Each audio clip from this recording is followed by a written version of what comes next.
Ain't no half stepping, Marcus J. We're back. Thank you so much for hanging in with us.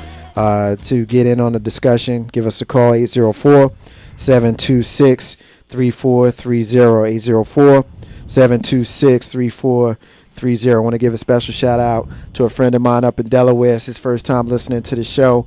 Thank you so much. Thank you so much for listening to us tonight. I appreciate that. All right, we're going to profile a missing child. Charisma Bree Green.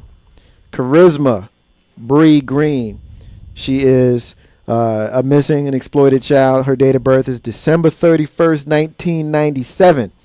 She has been missing from Silver Spring, Maryland since January 10th, 2012. She is a black female, 5'6", weighs 150 pounds. She's got brown hair and brown eyes. The child is missing once again from Silver Spring, Montgomery County area in Maryland. She's got a scar on her thumb, a mole on her right cheek, and a mole under her left eye. She has sandy brown length hair, sandy brown in color. She was last seen wearing a black leather jacket, red and gray North Face fleece jacket, dark blue jeans, blue knee-high leather boots. She may frequent the City Place Mall area, downtown Silver Spring, and the Lockwood, White Oak areas in Montgomery County. If you have seen Charisma Bree Green out of Silver Spring, Maryland, please contact the National Center for Missing and Exploited Children. Contact them missingkids.com or 1-800-THE-LOST. One quick thing that I'll add, if you notice every single week we do a missing child on this show, Ain't No Half Step with Marcus J, Big Ruben, Carlton Banks. Black children, black people I should say, make up 33% of missing people. Children, adults alike, 33% of missing people, but 13% of the overall population. That number is absolutely mismatched, and we need to find these people, find our lost. Carlton Banks, why don't you tell us what we think about it? You know what? Went to a birthday party the other day, and it was amazing. Kids were out there having fun and whatnot, but the birthday boy decided he wanted to go out there and have a tantrum in the middle of his party. No, he didn't, Banks. Yes, he did. Wow. Yes, he did. In the middle of his party. His party? His party. He's having a tantrum. I'm talking about spread eagle on the floor. How old is he? 7. Too old. Yeah. Spread eagle on the floor. Beat down. Screaming. And I just wanted to be like, first of all, I had to tell my boy, son, don't even look at him. Don't even look at him over there because of the simple fact, if that was you and I would have been having a conversation. And it wouldn't have been any words. It would have been an all physical conversation. Oh, okay. Because I was like, conversation. Yeah, it would have been a conversation. It would have been some communication. Talked about back in the day for me. It would have been some communications. So please, while I'm describing this, make sure you give us a shout out at 804-726-3430. Because I really want to know, what is your opinion on public displays of corporal punishment? That's what it's technically called. Corporal punishment. It's when you're beating your kid, spanking your kid, disciplining your child. I mean, really? Do you really and truly think that your child should act a purity fool? Well, do we want to make a clear distinction between beating and spanking? Okay, we can say this. I'm not going to hurt the kid. I'm not going to leave bruises on my child. I'm not going to kill my child. Because in so many words, beating, okay, you catching a beat down. You know, but a spanking, maybe 1 to 5 hits.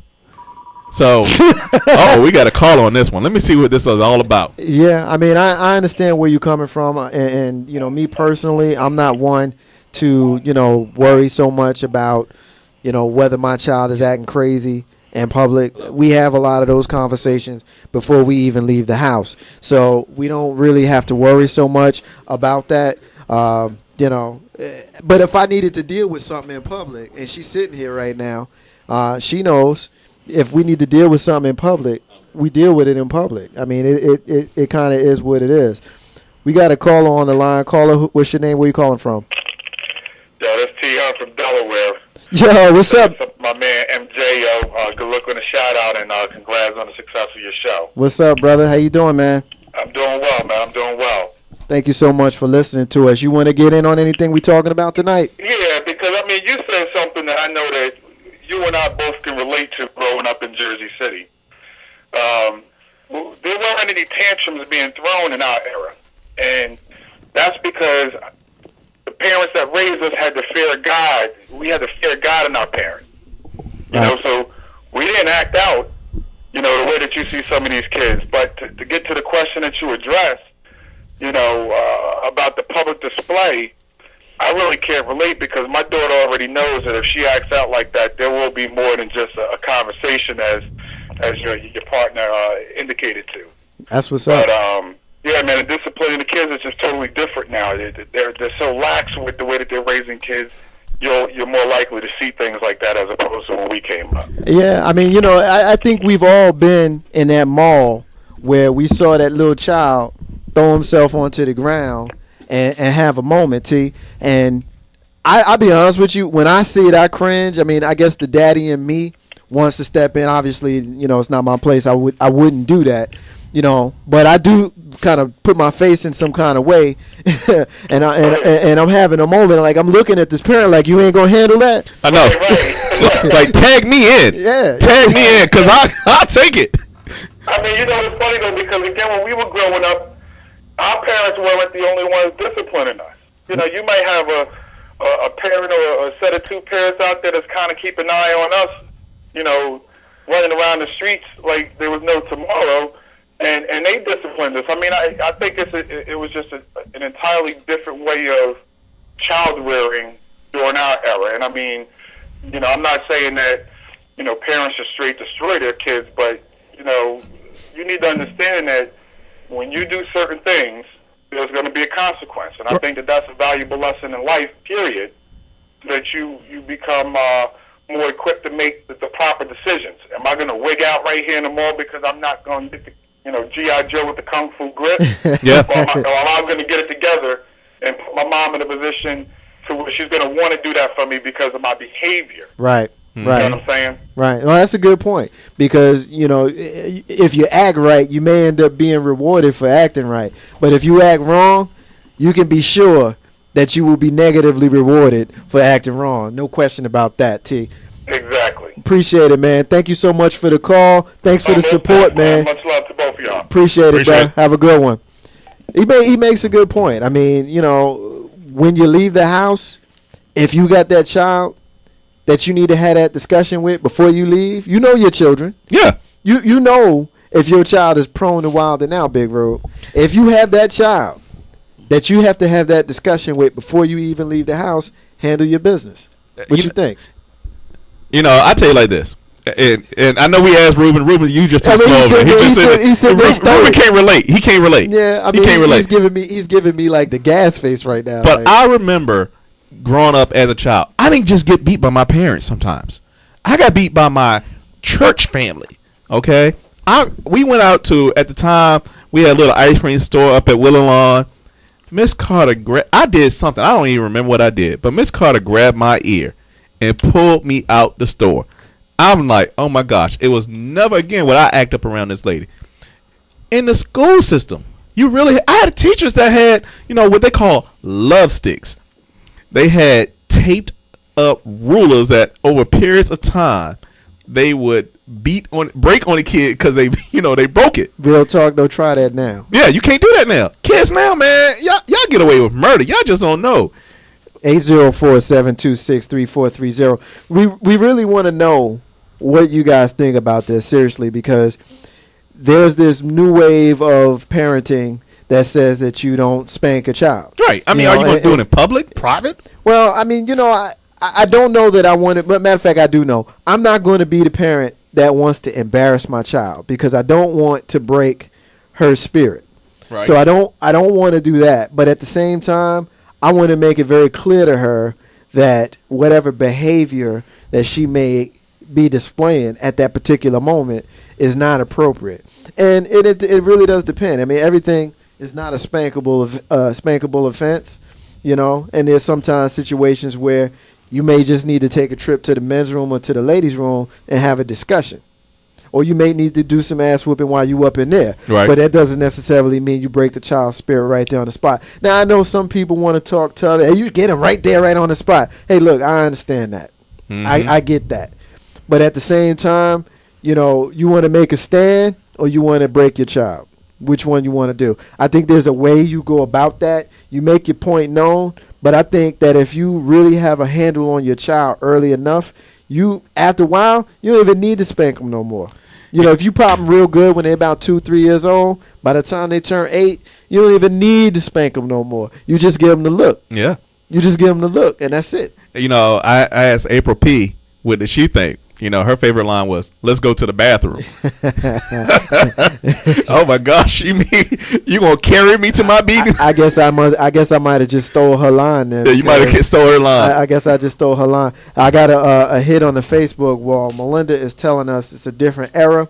With us, it was a village raising the children with love. Today, that is not the case. Hey, look, she just basically spelled it out. I mean, it was a village. Yeah. I remember in the neighborhood, and I won't tell too much of an embarrassing story, but I was about 6 or 7, maybe 7 years old, and my best friend at the time, rest her soul, she's not with us anymore, but we was mischievous, and we got a hold of some matches. Uh-oh. And it was an evergreen tree, but we didn't know it was evergreen. We just had it in our minds that we wanted to light that sucker on fire. I don't know why we wanted to do this, but we did. And the lady who lived down the street caught us. And she didn't whoop us or anything, but she did the whole grab the back of your shirt and walk you down the street while your feet is dangling, barely touching the ground thing. She did that. And she took me to Pops J. And Pops J handled his business with your boy Marcus J. That's the essence of what Melinda is saying. Mm-hmm. It takes a village, because I don't know that neighbor would even say anything today. Yeah. Unless it's her bush. Yeah. You know what I mean? If it's her tree, then she might say something. But that was a lesson that I needed to learn. Yeah. Pyromania at 7 is not a good look. It's not a good look. It's not a good look. It can get you beat down. 804-726-3430. I'm going to go and jump on Big Rube right now, because he's giving me the look right now like I don't got nothing to say. You got nieces and nephews or something. Plus, you were the middle child, so I know you called a beating. I'd like to know your opinion on it. You got an opinion on everything else. Nobody ever said I didn't have an opinion. You sitting there all stoically quiet like you don't have an opinion. I mean, y'all going back and forth. Because every time we look at you, you look away like you don't want none of this. All right, cut his mic off. Carlton's mic off. Marcus J. mic's off. Rubens is on. I mean, it's simple. Back in the day, I got beat at school. It is what it is. The biggest issue I see. I don't have any children of my own, but for those of you who know Big Rube, he's got 5 nieces and nephews. Ladies and gentlemen, my older brother is a state trooper, former Marine. His wife's a former Marine. If you think they playing, you fool yourself. These kids don't act crazy. They don't believe in that. They don't wild out. No, never that. That's not even questionable. But pretty much when I was growing up, it was simple. I got the beat down. But I knew I was getting the beat down, because when you do something bad, you get the beat down. It was that simple. Today's children, I have friends who have children, and, my belief is, sometimes you got to beat them. I mean, now, as far as the whole corporal punishment, my opinion on corporal punishment with children is completely different on most people. Excuse me. But, to be honest with you, if you're in the store and you acting out of character unnecessarily, then you need to beat them. Simple as that. It is what it is. Listen, we're going to leave it right there. Ain't no hashtag with Marcus J. That was, what do you think about it? What do you think about corporal punishment? What do you think about beating that child if they wild out? Hey, we had some pretty varying opinions on the subject, but we had some good stuff. We're going to take a break. When we come back, Marcus J wants to know, what the hell do you think about these two stories that we're going to talk about? Marcus J, ain't no hashtag, and Big Rube, Carlton Banks. Be back in a minute. I reminisce on the stress I caused. It was hell.